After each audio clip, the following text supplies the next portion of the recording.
Well, welcome everybody. So I was saying we've got a start of a new quarter, start of a new month.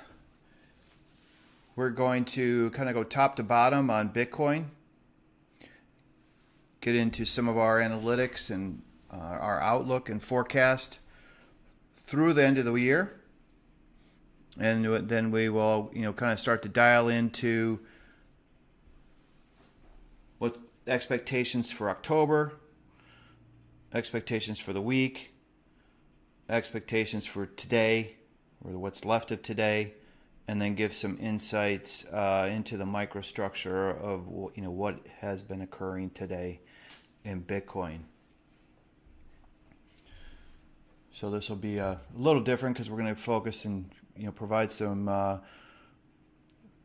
real intel on our structure and our forecast for Bitcoin for Q4. Now, before I get into it, I want to go through a disclaimer. Everything that we're going over today is for educational purposes. We're not recommending any buys and sells.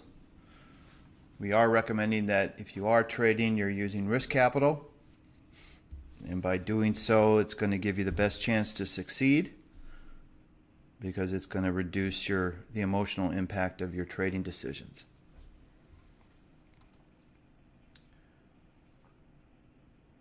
So I've been involved in the markets in trading for over 35 years. I started out on the floor of the Chicago Mercantile Exchange, really into technical analysis, and then as the market started to evolve and became more quantitative, we became quantitative along with the markets. So we're completely quantitative currently and have been so since the late 90s.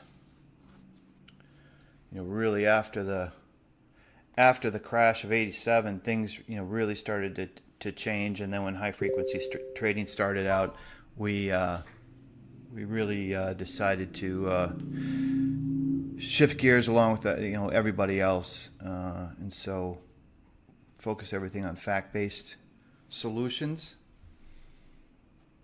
And so the analytics that you're going to see today, really have been developed, over the years, but they're based on market truths and sound core principles, which have been around since the existence of the market. So we're bringing those to light and identifying them. And in the crypto space, I got involved with Bitcoin in 2013, and then with Ether in 2016.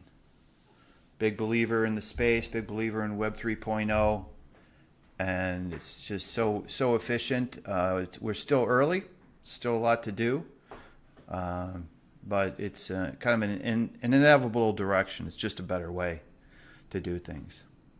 So I'm one of the founding partners of Dharma Capital, which is a registered investment fund, and Dharma Capital Trading, which is a proprietary trading group.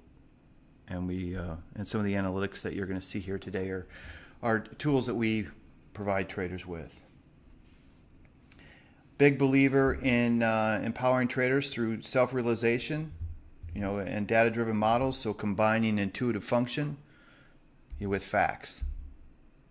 I think the one way that discretionary traders can beat algorithms is by their intuitiveness. And if they have the right foundation of facts, they can make better decisions, and they can teach themselves how to get in flow and stay in flow.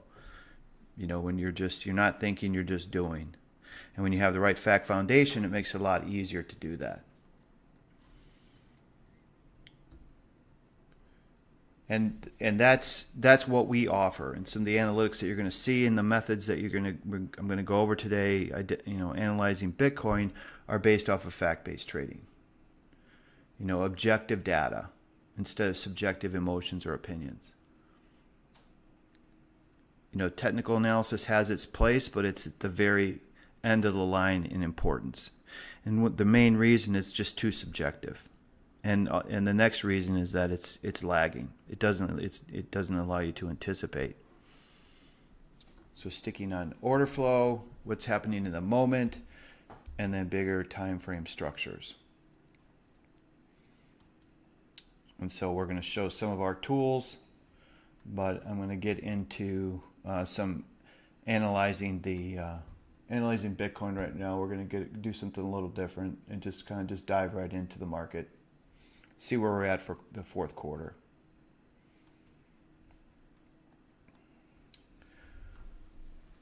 So what you're looking at here is a 240-minute chart. I use open, high, low, close charts. I feel like they do a much better job of identifying structure. I think candlestick charts take away some of that structure. That's important. So I like to just really see a clear picture. And these charts provide that. And so I'm going to be talking about different types of structure in the market. And so everyone's familiar with price structure. And this is pretty wily price structure, right? So what's price structure? Lower move lows, lower move highs, identifying momentum in a market. This is price action and has this price structure. So a market that's trending is making higher move highs, higher move lows. And when we stop making higher move lows, it tells us that this trend is no longer true, and we could see either a shift of sideways action where the market is not trending, or we could see a shift in trend. The next, those are just the facts. The market's making higher move highs, higher move lows. It is what it is. That's a truth. Based on what time frame, does it follow through? Does it not follow through? We don't know, but that's just a fact. The other type of structure that we're looking at right now that I've plotted on the chart here is time frame structure. And so what we're looking at is the high. We're looking at a quarter. We're identifying, we've got the start of the quarter. So that is the primary structure at the very start of the period. And then as we move through the quarter, we'll start to focus more on what the monthly structure is. Definitely at the first couple weeks of the month, and then as we move towards the end of the month, we kind of shift and focus in more on what's happening on the weekly structure as level of importance, and then we use the daily as kind of its own anomaly where it's on point every day, but how that daily structure works within the bigger time frame is what gives you some really interesting insight.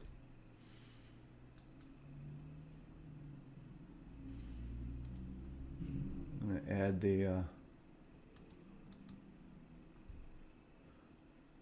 the quarterly close here. So what I've drawn out, and this is just simple facts. Fact is, this is the previous quarter high, previous quarter low. Here's the previous quarter close, and we have the previous quarter midpoint. And so this midpoint is going to act like a classic pivot point between the previous quarter high and low. So it really is defining what's happening here in the moment. And so, this is a good momentum level.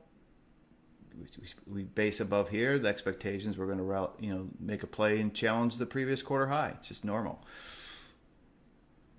Below the midpoint, we're going to rotate down to the test the lower quarter low. And here we have the close. So you kind of have this dynamic band here between net change for the quarter, net change for the month. We're negative on the month, positive on the month. But when you're looking at time frame structure, it's an awareness thing.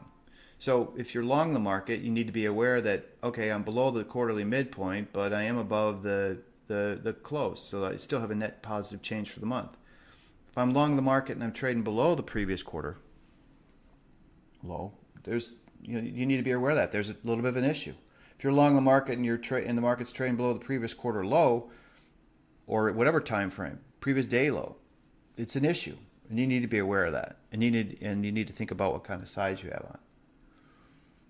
Versus if I'm long the market and I'm above the previous quarter high, what's more likely to occur is that the market's going to search for a new structure. And so and we go back to the beginning of what fact-based trading is about. This is what it's about, focusing on facts. These are truths. Now with crypto, it's the fuzzy part about crypto is you have a lot of different exchanges. What is the real high? What is the real low? and that is an issue. So this is what we're looking at right now is the perpetual on Binance. And so that's what we have for data. And that's what we're basing our structure off of here.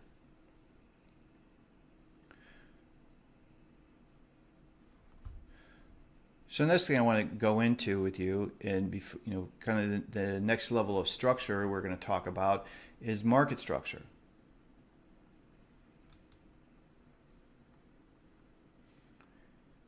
And market structure is not support and resistance. It's defining the context of the state.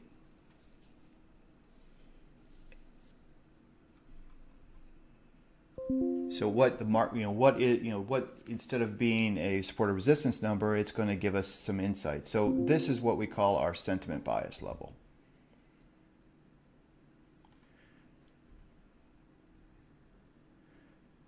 And I'm going to pull up. Bear with me 1 second here.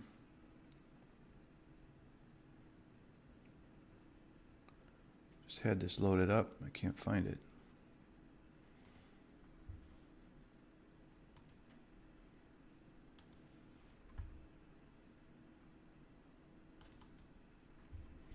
Here we go. So I'm going to do a quick overview of market structure, just so we're all on the same page here, and you get the most out of this this insight. So if we're looking at a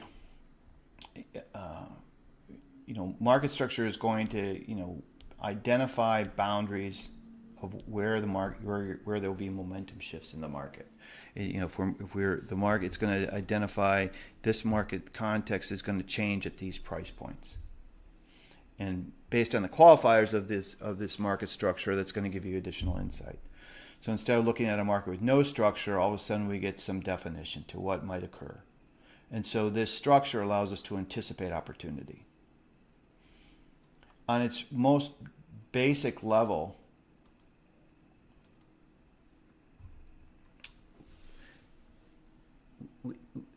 looking at any qualifier, or we'll get into the colors in a minute. If we just, these levels act as a ladder or a staircase. So as the market looks to kind of climb the steps, and as it violates, if it stabilizes above a step, the expectation it's going to go to the next run. If it can stabilize this step, it's going to go to the next level, and just kind of stair stepping. And then if the market starts to stabilize, but then it can't hold this breach, it gives us a signal that it's going to take a step back to the next level. And if it can't stabilize here, it's going to feel looking for a step to the next level. And so this is a market truth, and what we're just doing is bringing it to light. So this is the underlying fabric of the market. It's almost as similar as looking at the time frame structure. This is the market structure. And so what we've done is we've qualified some of these points, and we've defined some specific metrics that support them. So there's a couple different metrics that are available to us: reward metrics and risk metrics. And on the reward metrics, what the structure tells us is basically what the market's paying out. The market moves in specific segments. We call them average price map distance, APMD. And the market likes to move in half, full, and 2 times segments. So in this example, I've just, here's a half segment move from this level to that level. Here's a 2 segment move from this level down to this level. And here's a full segment move. And so and this is the distance between these levels, basically. And so if you're in an opportunity, you need to understand, the segment moves the market's trading, because that's what it wants to give you. That's what it's paying out. And so this is a tool that you use to align your profit objectives. What's this trade worth? Where can it go? And the next thing is, okay, well, if I'm going to capture that opportunity, capture a half segment, full segment, 2 segment move, we're going to look at some risk metrics.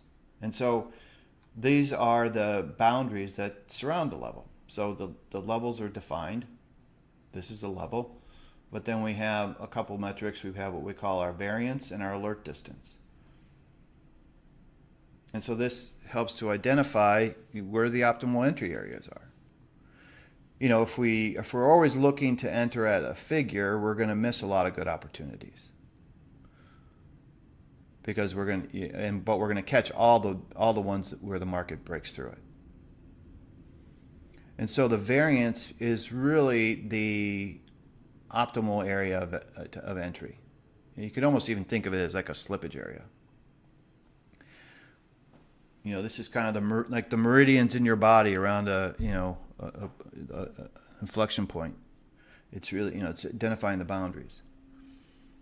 The alert distance is the area of signal acceptance. So basically, you want to trade where the market's in alignment, and the market is in alignment at market structure points.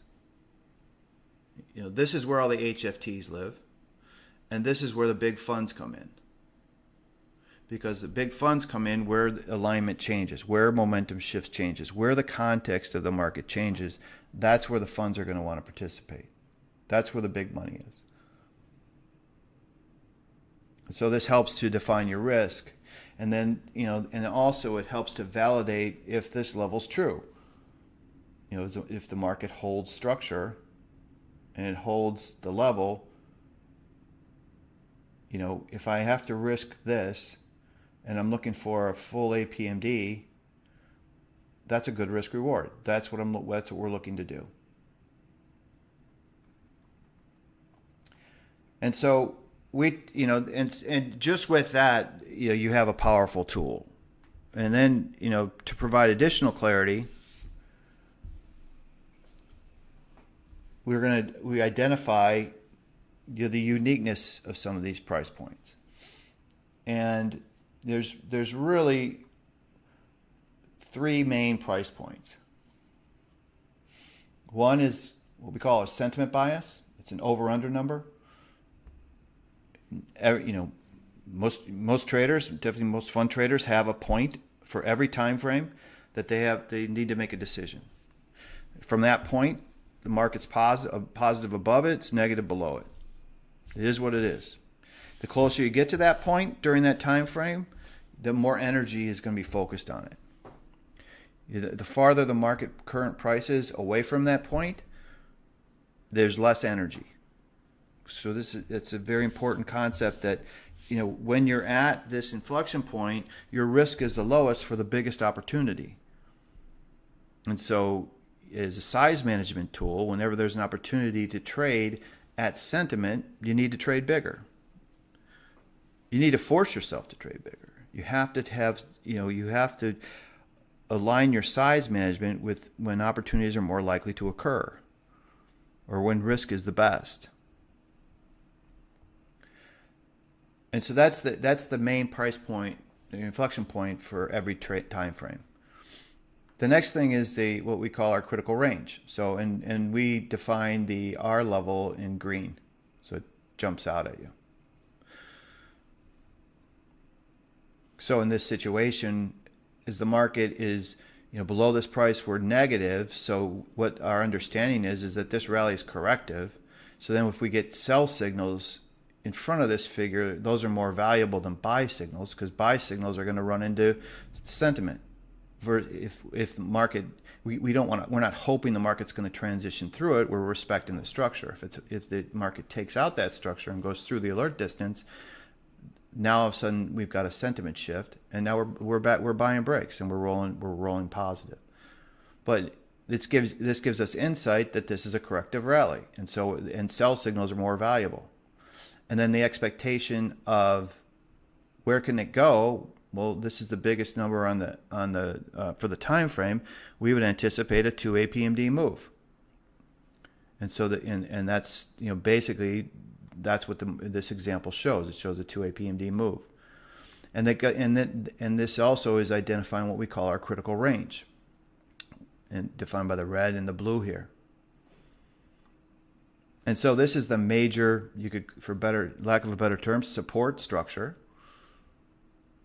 This is our market structure low point, and this is our market structure high point. So this is going to act as natural resistance and natural support. You know, all this stuff in the middle is really for position management. So the main structure of the market is here and here. And the fact that sentiment's above the market, it kind of creates a whole big, you know, more of a zone here for the upper structure.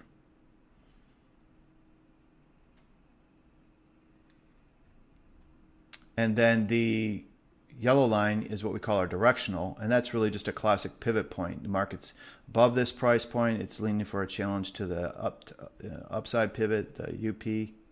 Below this price point, it's leaning for a challenge to the downside pivot. So it gives you kind of it can be a rotational number too.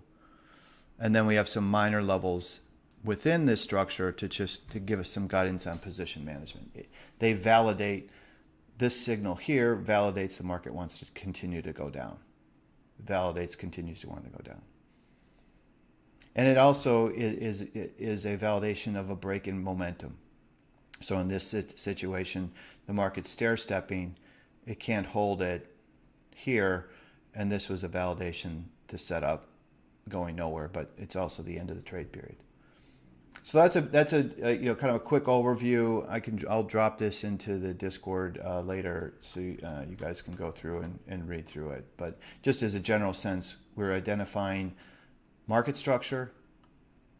Market likes to stair step and climb up and down the stairs of the market structure, and we have metrics that help to define what the opportunity is for a move from one level to the next, what the market's paying out, and what do we have to risk to do that. And then further clarity on qualifiers for our work, which are color coded, defining what the sentiment is and defining what the main structure of the market is, the critical range. All right, so back to the analysis. So we're looking at the Bitcoin quarterly right now, and so we're looking at Bitcoin quarterly sentiment. So what do we know for a fact? We know fact is the market is trading at the previous quarter midpoint. So we know this is a momentum level. Just like the directional, leaning positive above, leaning negative below. Well, now we have the quarterly sentiment is coming in here at 27,605. Okay, so we've got, this is in direct, right in the smack dab in the middle of this band of the previous quarter close and midpoint. So this is a natural momentum area. So there's a lot of energy here. And it's the start of the quarter. So another study that I'm not going to get into today called Price Discovery is looking at behavior of, you know, settlement and opening time frames basically. And so we are in the opening time phase of this Q4. So the market is going to have certain behaviors during opening phases and settlement phases. Just on a daily basis, it's pretty straightforward where everyone's mark to market. They've got to settle up their margin at the end of the period, basically. And so you have this last 4 hours of trading for crypto that the market, there's a lot of indecisive action. There's a lot of things. The market price will drive one direction just based on price because you have someone that has to get out because they're over leveraged and they don't have the dough to keep their position, so they got to close it out. And so, a lot of times you'll get these big have a big all day negative move, and then at the end, the last end of the day, they rally straight up. It's relentless, and they take back a lot of the lost gains. And then as soon as the market closes and rolls into the next period during the opening phase, the market just turns around and goes the other way, goes back into the negative trend. That's just kind of a classic situation. So we're currently in the opening phase, and this can last a week or two. And so, basically, if we're looking at this thing on a quarterly basis, we need to be patient, and we're going to continue to dive into things, into more of the microstructure. But for right now, it's kind of high level Bitcoin. What's happening? Okay, so now, what's happening is the market's wound up last quarter, and this sentiment bias really has no effect on this quarter, but it is interesting to see the behavior. And so, this is what I'm talking about in the opening phase. The market's trying to make a decision, and then it starts to break down after a couple weeks, and it gives better clarity to where we can go, and then this kind of stabilization and a downside move. So now let's add the critical range, because that's the core structure of the market. This is an integration tool that we have, so if you're interested in picking this up at the end of the presentation, I'll do some links. You can go to dharmacapital.trade and register and get a trial on it as well. So you can see how last quarter the market the sentiment's a key level. The market's this can happen a lot, especially when sentiment's balanced, like it is this quarter. Balanced meaning that it's at the midpoint of the critical range. It's not always the case. If we microstructure in here, we can see that this previous, on Q2, the sentiment was at the upside pivot, and here we have the directional.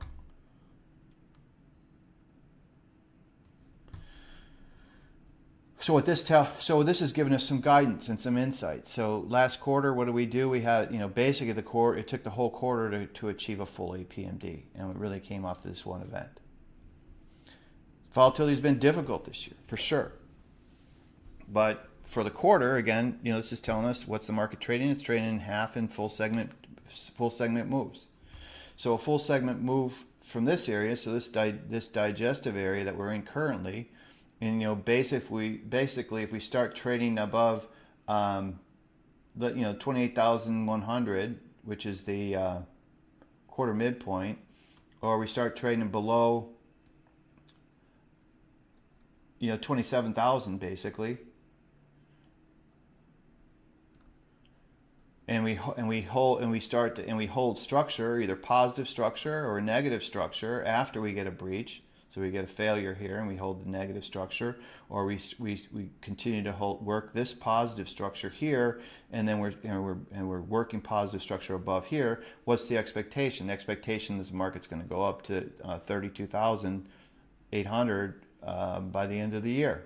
Let's just say 32,000. What would that be? That would be a retest of Q3 high. And if we break out of this zone to the downside, what's the expectation? If we hold negative price structure, we could see a move down to 22,000, which would take out the previous Q3 low.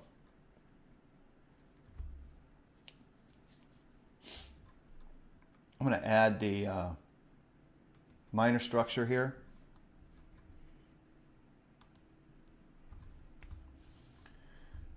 So these are potential stopping points for any move. So what will happen sometimes is, when the market is in this, we call it a risk regime, balanced, it's a sign that the market is coiling up and getting ready for a bigger move. And sometimes when they coil up, they'll rotate within these interior lines. So instead of not having the ability to make it all the way up to the critical range top or critical range bottom, they'll bottom out here around 24,800, or they'll top out here at 30,000 basically.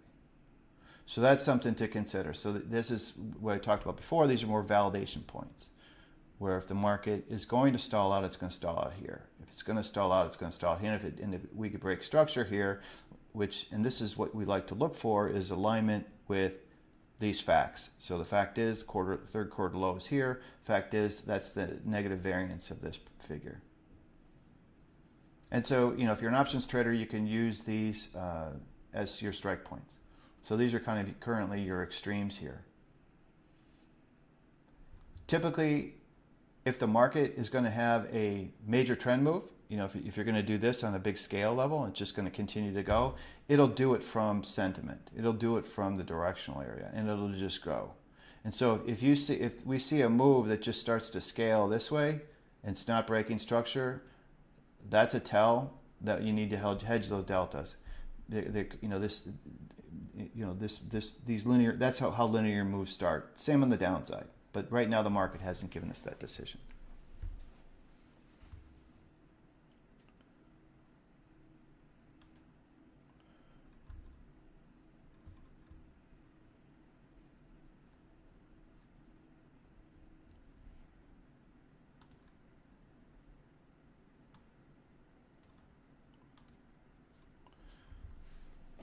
So I just kind of just taking a step backwards here. What I've done is I've added the monthly structure. So you can see how it's, you trade, markets have a lot of depth. There's a lot of there's a lot of different facts that are going on, and just in focusing on the facts as your foundation is what's key. You get in this real straightforward fact-based insight. It really starts to become an eye-opener when you overlay it on each other. So right now, what are we going to do right now? Well, how can we take advantage of an opportunity? How can we, kind of gear up? We know what the bigger picture is. We know that this market, I'll put the quarterly critical range back on.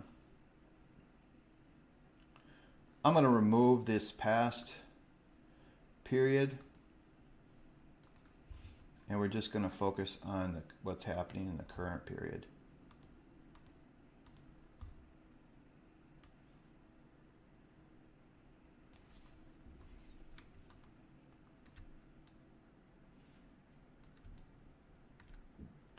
So what I've done here is I've added the previous monthly high, previous monthly low, previous monthly midpoint, and previous monthly close.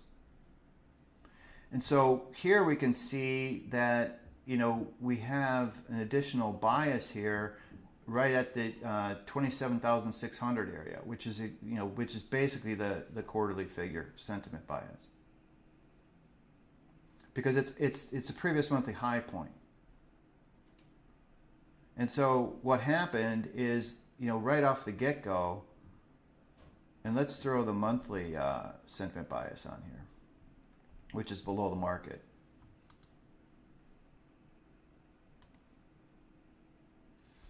So basis the monthly, it opened up right at its, the closing price, which, it typically does, and immediately traded outside this metric boundary, which is the sign of strength, and it stabilized. The market couldn't trade back below the close, and then we had this positive surge, and we had a breakout of the range, made a big surge, and then they couldn't hold it, and we pulled back to it. So this is what's happening currently right now is a major signal in the market. It's not only the previous monthly high, but it's also the quarterly sentiment bias. So the immediate move here in the microstructure is going to continue to help us identify and get a lead into this any kind of potential breakout for more of a substantial move is happening now.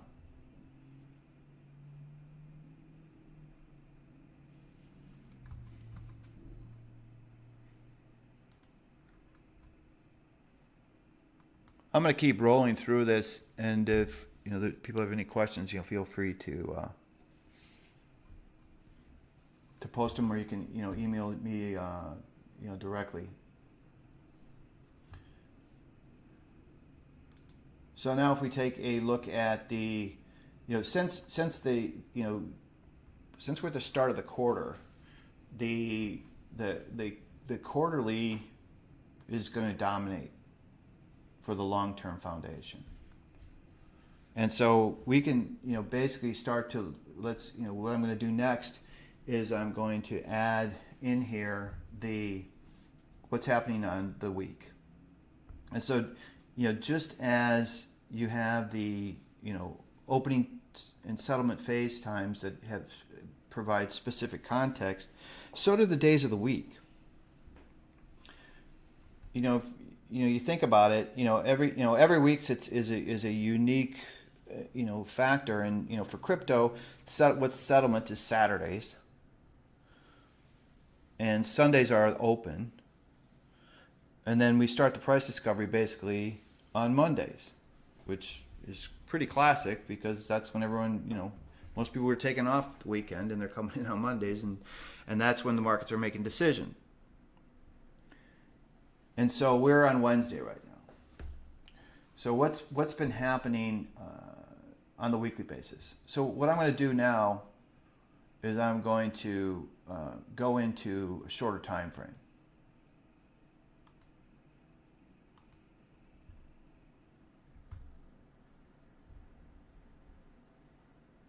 And I'm going to add the weekly sentiment bias. So let's just, and it's interesting how you can see how much energy is wound up here in Bitcoin. We've had a long year, and things are really keyed up for October here. So let's remove the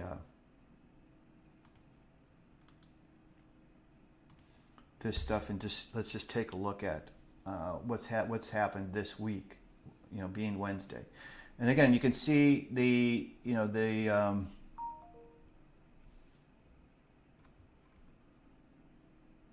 time frame structure wise, and I don't want to get this too cluttered, but basically this is the high point for last week.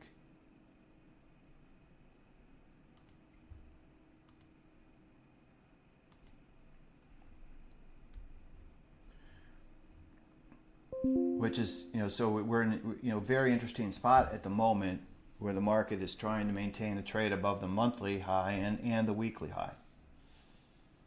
And basis the weekly, we started out the week in a similar situation as the monthly, where we open up and we price qualify above the metric boundary here of sentiment. So sentiment, again, buy breaks above, sell rallies below. This is the main point for the week, and this starts out on Sunday and it lasts through the week. So let's put the critical range on. And so as you can use the shorter time frame structure, to give better insight to the bigger picture. This breach of this midpoint is not a lot on a quarterly basis, right? And so this will happen a lot where you'll have the weekly structure will come in. And so this gives you insight that if you're only dialed in on this previous quarter midpoint, and you're executing buy signals here, you're buying right into weekly structure. So it's, what's nice what happens is when, if this was shifted a little lower and you had that real good alignment there, and then you would anticipate more of a pop. But in this situation, your expectation is that it's going to be challenged. And we're going to get into the microstructure here on these moves into here, and but just looking at price structure, you've got the market, you have a positive signal here. The market tells us it wants to stair step higher, it wants to go.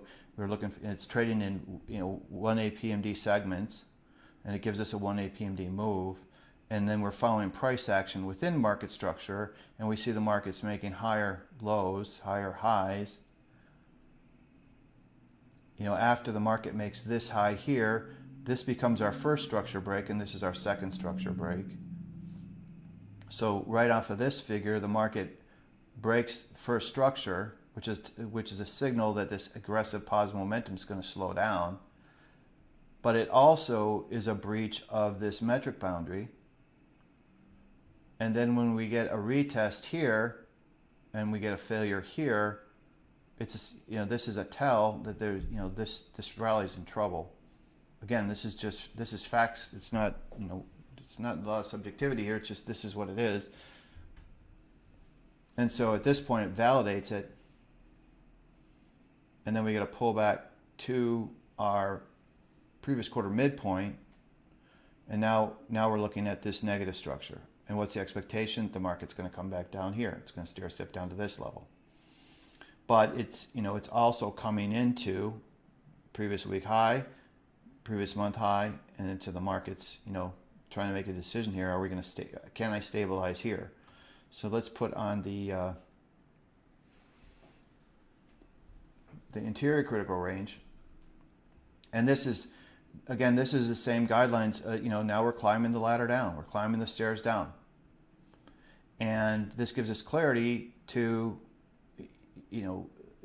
market structure, really trumps all of this stuff. And you can see why, because it defines, where momentum is going to shift. What this is to anticipate. This is the previous, and now we have what's more likely to occur. And so for this week, what's clear is that 27,645 is the focal point currently for Bitcoin for an upside, any kind of positive turn, any kind of resumption of this, because we are above this sentiment. And if we add back on the monthly, and we add on the quarterly, I'm going to take off the metric boundaries just so it's a little cleaner, since we're talking about the weekly structure right now. All of a sudden we have some different clarity that, okay, now this whole energy area is shifted to, basically the quarterly, and we knew this already, but this is, now we're reaffirming, and we get some better clarity with what's happening. And at the moment, the expectation is, as long as we're below, 27,600, the market wants to go down to 27,000. It wants, come back and we're, potentially retest this area. If not, come down to the downside pivot. Let me just brighten this up a little bit.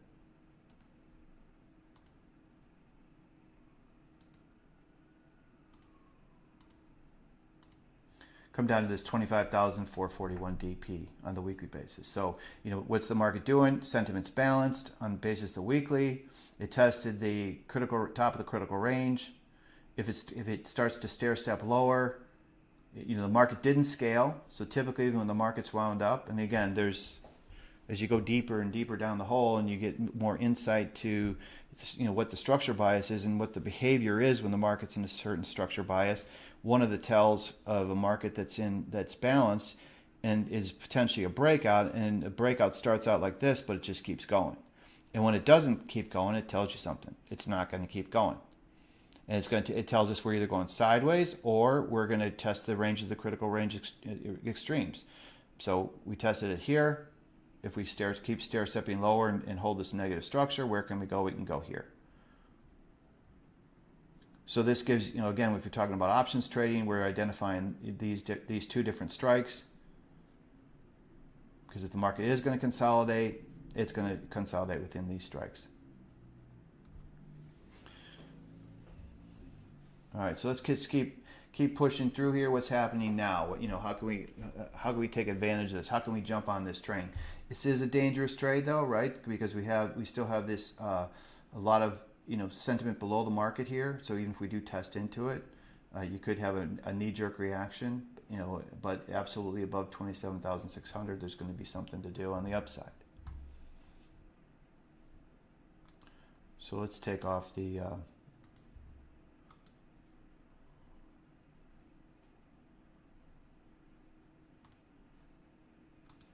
Let's put on the daily critical range.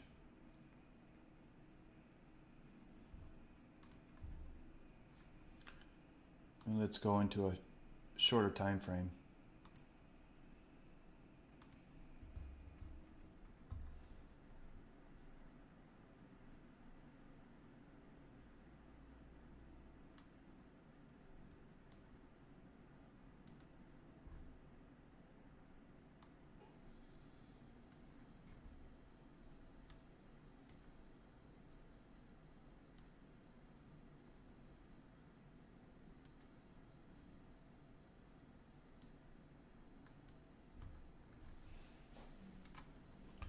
All right, I just got the microstructure because we're starting to get into that. So if we're taking a look at the what's happening on a daily basis, So let's, for the moment, I'm a little ahead of myself there. Let me go back here just to keep things clean.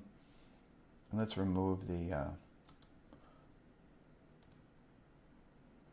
all the weekly stuff. And let's just focus here on the daily. What's happening there.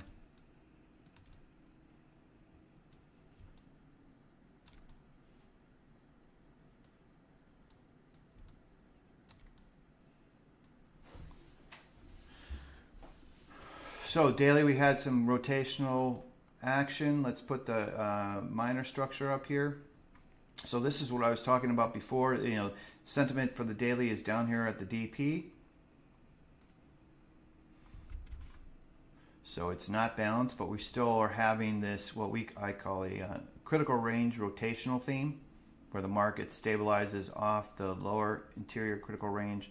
And this is a tell that, you know, if we get a play to the CR plus, if this, you know, we could see a, you know, this area hold, and we could see this kind of rotation, which is what we're having here on Bitcoin.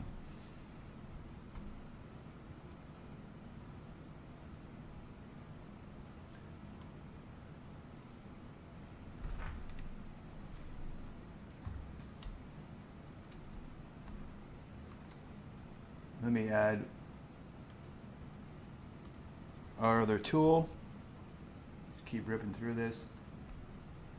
Again, we're just, you know, getting clarity. So we have, you know, we have our big awareness. You know, we know that we're above the monthly high. We know this is the quarterly high. You know, that gave us insight here. You know, this gives us insight here. You know, when we're trading in the moment.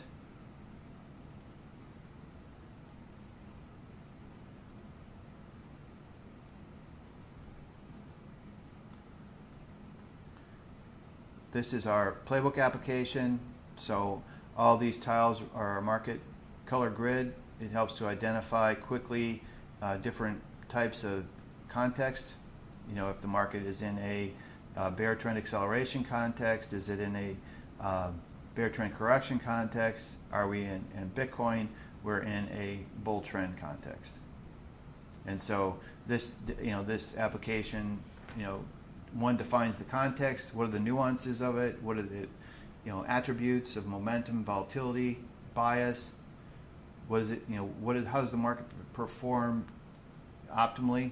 And what are the tells when the market is transitioning to a new state?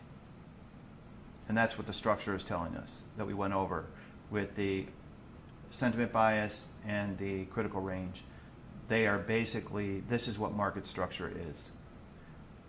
And the R level defines the structure bias, because that's sentiment. And so for Bitcoin, what this is identifying is that the market's in a, you know, and this playbook's based on the daily time frame, that the market is in a bull trend state. So it's not a positive signal, it's just a definition of fact that the market is making higher move lows, higher move highs. And then the structure identifies, okay, where's that peak where we could see an extension? And again, this is not based off of price structure, it's based off of quantitative market structure. So it won't necessarily match up with, you know, just monitoring price structure to, you know, these levels. And then and the same thing on the downside, it's identifying where is that breaking point that makes this statement not true. So basically that's, you know, $27,064 is the, you know, lower trough for the current trading session that would make this statement not true if we started trading below there. And it doesn't mean that we would expect the market to immediately reverse course, and more likely what's likely to occur in a bull trend state is the market is going to produce a neutral shift rather than a negative transition. So just, you know, this whole thing is about aligning your expectations, right, to anticipate opportunity and to manage your risk. And then here we're identifying the reward and the risk metrics. So we know that Bitcoin is paying out, you know, $363 for a segment move. That's what our expectation is for reward on any trade. At the very minimum, we're looking for $181. And we know that we can risk between 50 and maybe $100 to get that. So risking 50 to make 181 makes sense. It even makes more sense at 363. And even if you extend this out to $100, it's still 3 to 1. And so what happens is, since we're in this specific market context state and we have this structure and this structure bias, then the application identifies these are the if-thens. This is the best opportunity. So here's the optimal strategy. What do we want to do? We want to fade momentum, buy fade R, fade momentum off 27,064. That's the best thing. And what's another opportunity? Buy a breakout above 27,042.5. Why? Because it's telling us the market momentum should just continue and go. And what are some tells for a potential transition to a different state? Well, we get a breakout above the UP, above 27,791, and we can't hold it. And we produce what we call a reversal. And that potentially has to be potentially the top for a transition. And where's the transition validated? Below the R level, below 27,064.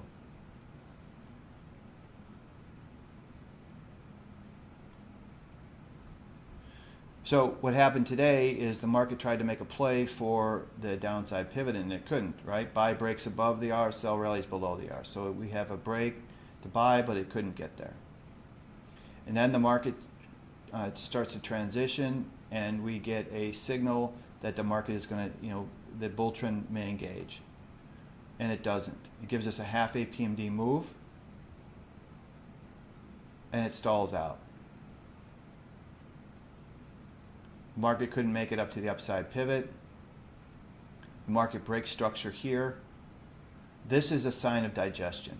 So typically, as a trader, what you're always looking for is the market performing the expectation.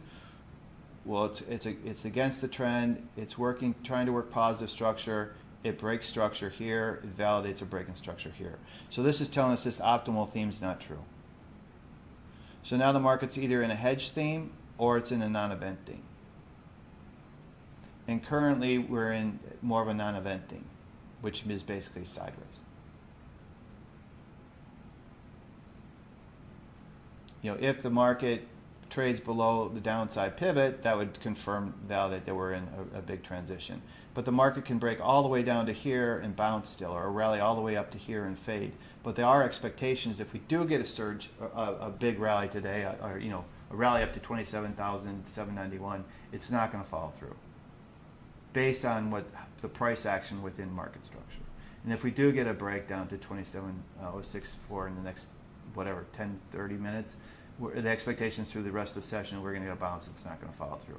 And this is all going to change in the next trade period, but that's what the market's telling us, based on price structure, price action within market structure. Okay, so now we have we've got the big general picture of what's happening. What's happening in the moment. And so we can look at that. We can take a look at the microstructure of the market.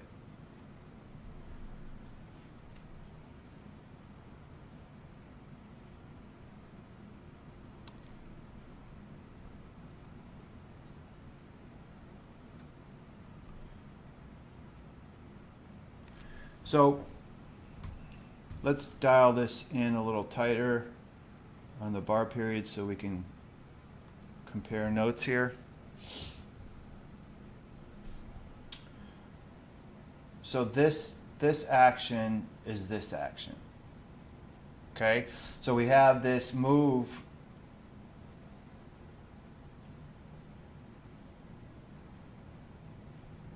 And what we're going to go over here right now in the microstructure is just this volume footprint here. This is our volume delta. We've got our, the green represents more buyers over the sellers in this situation. So it gives us insight to, who's the aggressor, the buyer's the aggressor or the seller's the aggressor. And I like to keep things super simple, and I love the VWAP, and I love when the VWAP comes into alignment with structure. So at this point here, the directional, it was also a breach of the VWAP. So as the market, the market comes up here, gets a little bit above it, it's rotating, and then we get this a shift that takes us above the VWAP, which is positive, and then we start to get some volume dots with some buyers here. And we already have, we have insight that, the market tried to press it to the downside, couldn't follow through. Then we break the structure of this negative momentum, price structure. We come here, we stabilize, we hold above the variance, and now we're trading back above the directional. What's more likely to occur? It's more likely we're going to make a play for the top metric band at the very least, if not the previous monthly high point, to see what they do there. And then we get these, the buyers get real aggressive here. So this is a tool that I use to, jump on the train, as I call it. The market, you have an expectation. What's the which is I'm going to at least get potentially a half APMD move up to the CR plus. Again, we're in a rotational theme right now. We're in more of a non-event, so it's absolutely not that interesting an environment to trade in, versus if we are in, let's say, a positive signal event that we could really press something for a big opportunity. So it's more dangerous, and the risk reward isn't the best at the moment now. That's also a tell that tells you, hey, maybe tomorrow or tonight is going to be the time for this market to make a move. With crypto, it never stops, so who knows? But at the moment, it's telling us, to kind of be patient and align your expectations. But you had this buyers being real aggressive here, and they're being aggressive in front of the figure. So they're buying it right into the figure. So I like looking at situations like this to potentially fade. And then you have a retest here with less aggressiveness. This is also typically a classic tell, especially if you're happening at a major inflection point. So these are what we call minor. So these are the lowest size trade opportunities. This is the next size trade opportunity is at a critical range extreme, and the biggest opportunities are wherever the R level is. And today that's at the downside pivot. So that's, the biggest size was, buying a break here, and we didn't get it. The next big size opportunity would be an exhaustive reversal here, and then this is all just interior trading. So this type of action here is somewhat exhaustive. You get this flurry of activity with the buyers, the aggressor, and then you start to see you get this less of a flurry, plus you start to see the sellers being more aggressive. So this is kind of teeing up this exhaustion here. And if we start to get a liquidity shift where the sellers start to build up here, and we start trading back below the previous monthly high, which is defined here, that would be your tell that things could rotate down. And so that would be and the expectation is the market's going to come down to the downside pivot. So basically I just call this jumping on you're jumping on the momentum here. So if we're looking for a momentum trade, although we actually aren't expecting too much follow through, but we'll let the market tell us what it wants to do. And right now, this flurry set up this sideways digest. How long is that going to last? This needs to start to build up, and we need to base above here. So we need to start basing above this level. And if we do that, and we start to see some dots like this happening here, that can be a big surge. That can be a surge that can have some potential. Again, we're at the microstructure of the bigger picture.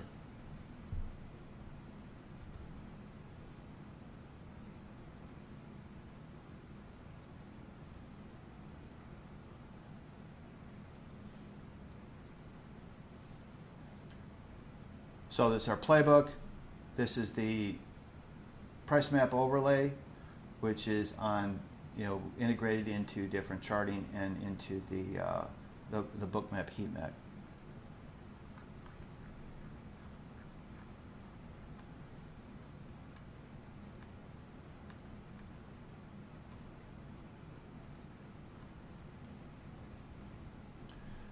So it's all about having that market state awareness to get clarity.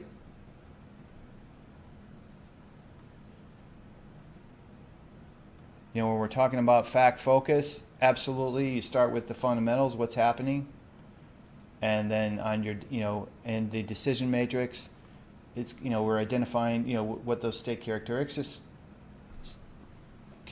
are, what the structure of that is, and what strategy themes are in play. If the market is performing to this state and holding structure, then we look to participate in the optimal theme. If it's breaking structure and it's not performing to the characteristics of the state, then we're going to look to participate in the hedge strategy theme. And if it's not holding structure in either direction, then it's kind of a no trade event. We're a little bit, the market's leaning that way right now. It's potentially, what we do know is that it's not bull trend. So that's the one thing that we know about Bitcoin at the moment. We do know that it's not a bull trend because it hasn't been able to hold the trend today. So that's telling us that we're either going to shift into a hedge theme, or we're going to get an exhaustive signal at the UP, or we're just going to go sideways, or potentially we're going to fail from the DP. So right now it's more of a no trade sideways, digestive, and maybe we're waiting for tomorrow. So anytime that you have any doubts, or you're not sure, or you feel emotion building up, I'm getting nervous that my stop's going to get hit, always go back to your fact focus. Dial it back. Where are we, what time frame are you trading in? What's the bigger time frame to? Are we above the high, previous week's high? Are we below the previous week's low? Are we above or below the midpoint? Are we above or below the previous close? Just using that context alone will give you some clarity to, give you the confidence to stick with what you have, or give you the awareness that, hey, I need to make some adjustments. I'm fading. My position is fading momentum, or what's more likely to happen. And then you act. So get the facts and then act. So to get the facts, we can help you. Come to dharmacapital.trade. We'll get you set up with our applications. We have more tutorials to go through, more nuances, or just keep it simple and trade the levels. That's a great way to just start. Level to level. Climb the stairs. Let the reward metrics give you insight to what the market's paying out, as well as what you need to risk to get that. And feel free to email me directly at js@dharmacapital.trade, and I'll help you get set up myself. And if you do register with us, we have a complimentary personality profile that helps to identify your core strengths. And it's really the foundation of building your trading path. And if you're a professional trader and you haven't done it, it's going to give you better insight to what works and what doesn't work for you. And also will give you some insight to how to what parts of our analytics will help you and how to use them.